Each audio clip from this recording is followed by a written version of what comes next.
Miami Dolphins mode. Yeah, Miami Dolphins mode. What? Miami Dolphins. Woo mode. Yeah. Woo. Hello, Dolphin fans, and thank you for coming on the Miami Dolphins Mode channel. Today is free agency day, man. Everybody's getting picked up. A lot of signings, a lot of franchise tags, transition tags, you name it, is going on. The Dolphins have been very active. You know, they got 5 signings today so far. I'm gonna go over them. Trying to update it as I can. I actually did a video before this, but then they started signing some more players, so I had to delete that and start all over again. All right, trying to keep you guys updated with what's going on. So let's get right into it, man. Like I said before, we got 5 picks. The Dolphins did. All right, and started off with the first pick that I got on here, which is the biggest splash, I would say, as far as money goes, is Byron Jones. Yeah, Byron Jones, that is from the Dallas Cowboys, cornerback. All right, he is, one of the best cornerbacks that the league has to offer, not only in free agency but in the league. I mean, he's right on the receivers. He knows how to cover them. He knows how to cover tight ends. You know, he's just right there with them, like white on rice. You know what I mean? So the only thing is that he doesn't get too many interceptions, but he does get, he's a good tackler. They don't throw to him too much because he's usually got the receiver covered. And when they do throw, the catching percentage is very low. All right, like I said before, one of the best DBs, cornerbacks in the league, and pairing him up with Xavier Howard.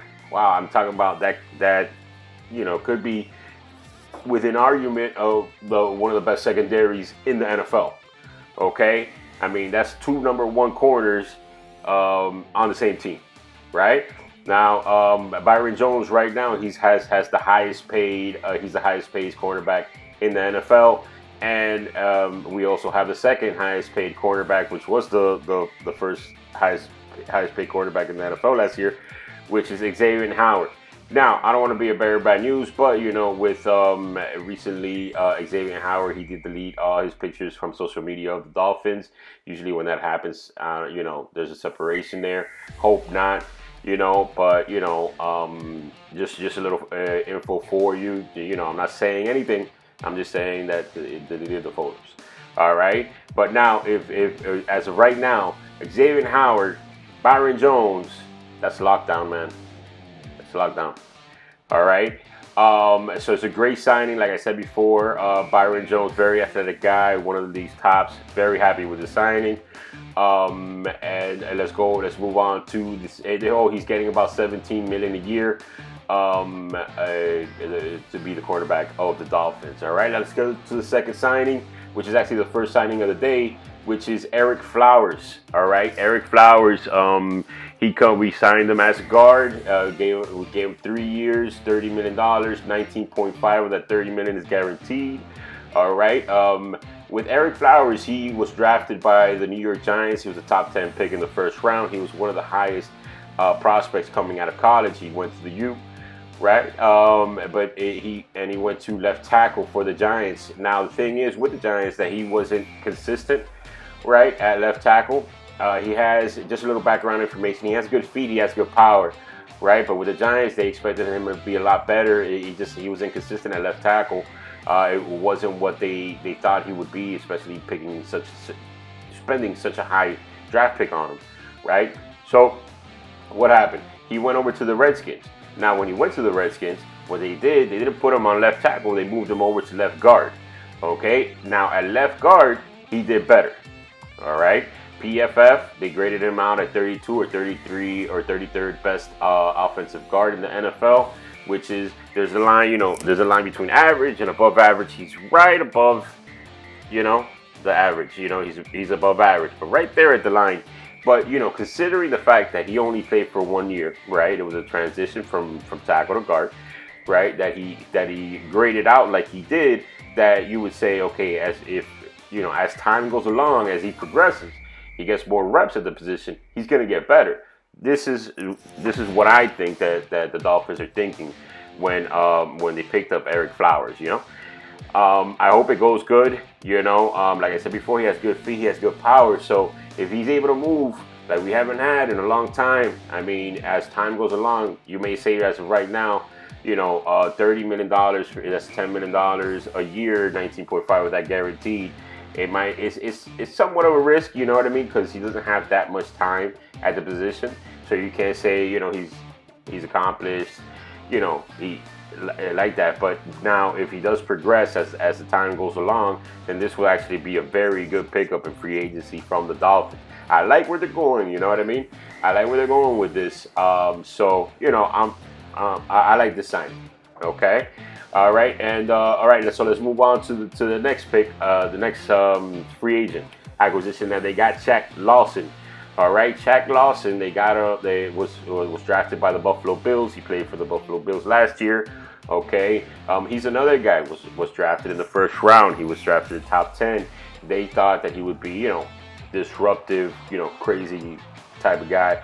Anybody that's selected in the first 10 picks of the first round, they're expected to be Pro Bowler, type player, right? But he didn't produce like that with the Bills. He was kind of he underwhelmed with the Bills last year. He didn't start. Jerry Hughes or Hodges, he was starting over him, and then after Hughes, he got hurt for a few games there. Shaq Lawson stepped in. He was also playing, in the rotation during the season, right? But then he stepped in as starter. He did all right, Last year he had 6.5 sacks, and he's good against the run. He's able to set the edge. Which, if you look at my defensive end video, you'll see that it's not just about getting the sacks; it's about setting the edge, which the Dolphins haven't done in a long time. You know what I mean? Just a long time. So he can set that edge. He's better at than what we've had in the past. I'm not going to say best. I'm not going to, but what we had in the past, he's better than. Okay, so you can look forward to that. And 6.5 sacks. That's not great, but that's not that bad either.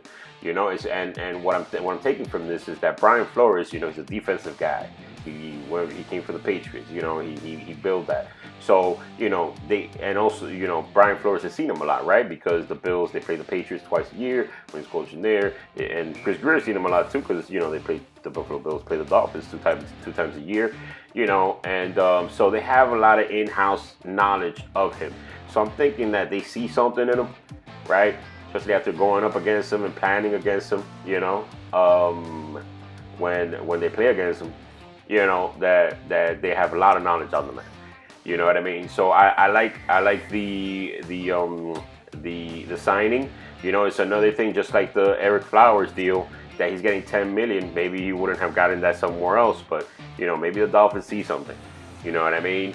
And if it does do something with progression, it does deal with progression with him getting better and playing better under the Brian Flores scheme, then this will be considered somewhat of a steal if it happens. You know what I mean? Or at the very least, justifiable from them making this offseason acquisition. Okay. Now, I already said, okay, yeah, he's 3 year, $30 million. I don't know how much the guaranteed is yet, but I like the addition. Okay.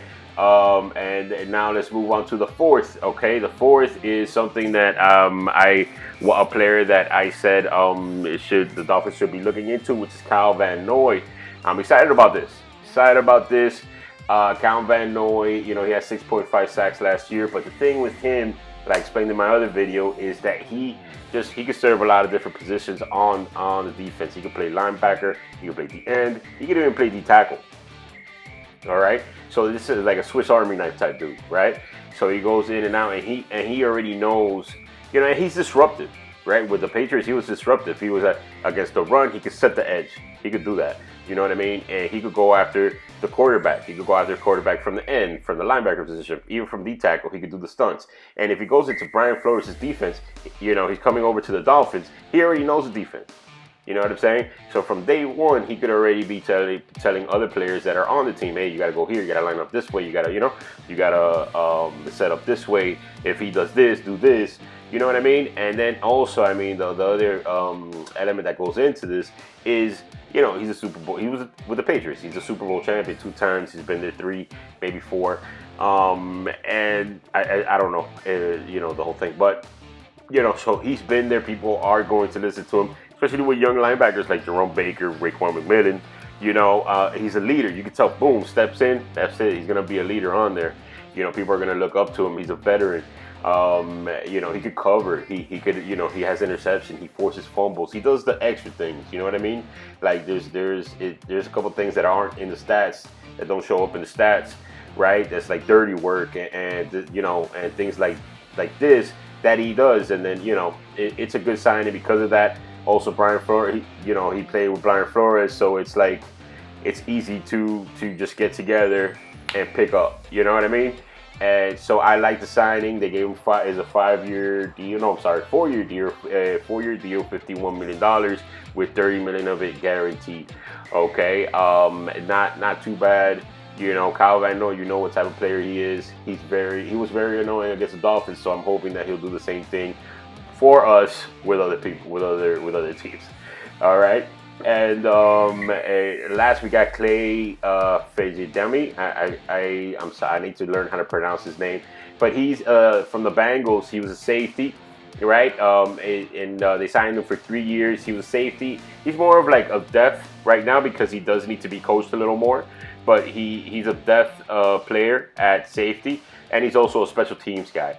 So I think, this is what they're doing. They're trying to get these guys that maybe haven't developed completely yet, and try to get them to develop, to get their whole form, and do it that way, So I have to look into it, and I have to see, more about them.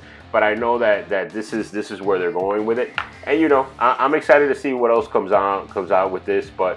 I'm excited about all the signings that they had and, just everything that's going on. And I'll try to keep you updated as more things come up. All right. Want to thank you for your time and Go Dolphins.